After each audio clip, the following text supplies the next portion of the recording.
ছাত্রলীগের একটি পাতানো নির্বাচন ছিল ডাকসু। আমরা মনে করছি একটি সুন্দর সময়ে ডাকসু নির্বাচন অনুষ্ঠিত হতে যাচ্ছে। ঢাকা বিশ্ববিদ্যালয়ের যারা বৈধ শিক্ষার্থী আছে তারাই মূলত ডাকসুর ভোটার। এই ক্ষেত্রে আমার অনার্স, মাস্টার্স এবং এমপিএল এর শিক্ষার্থীদেরকে বিবেচনা করা হয়।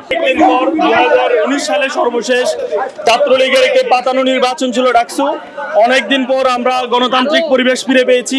ক্যাম্পাস, ঢাকা বিশ্ববিদ্যালয় কর্তৃপক্ষ ডাকসু এবং হল সংসদ নির্বাচনের যে আয়োজন করছে, আমরা সেই আয়োজনকে অত্যন্ত সুন্দরভাবে আমরা সাধুবাদ জানাই। এবং আপনারা দেখতে পাচ্ছেন ক্যাম্পাসে এখন সকল দলের, সকল মতের, সকল মানুষের একটি সুন্দর একটা অবস্থান আছে, যেটি একটি ফ্রি অ্যান্ড ফেয়ার ইলেকশনের জন্য খুব বেশি গুরুত্বপূর্ণ। আমরা মনে করছি একটি সুন্দর সময়ে ডাকসু নির্বাচন অনুষ্ঠিত হতে যাচ্ছে। এই নির্বাচনকে আমরা সাধুবাদ জানাই।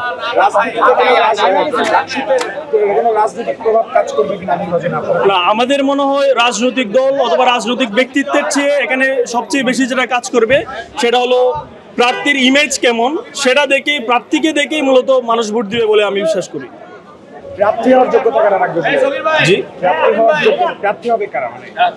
ঢাকা বিশ্ববিদ্যালয়ের যারা বৈধ শিক্ষার্থী আছে তারাই মূলত ডাকসুর ভোটার। এই ক্ষেত্রে আমার অনার্স, মাস্টার্স এবং এমপিএল এর শিক্ষার্থীদেরকে বিবেচনা করা হয়। ঠিক আছে।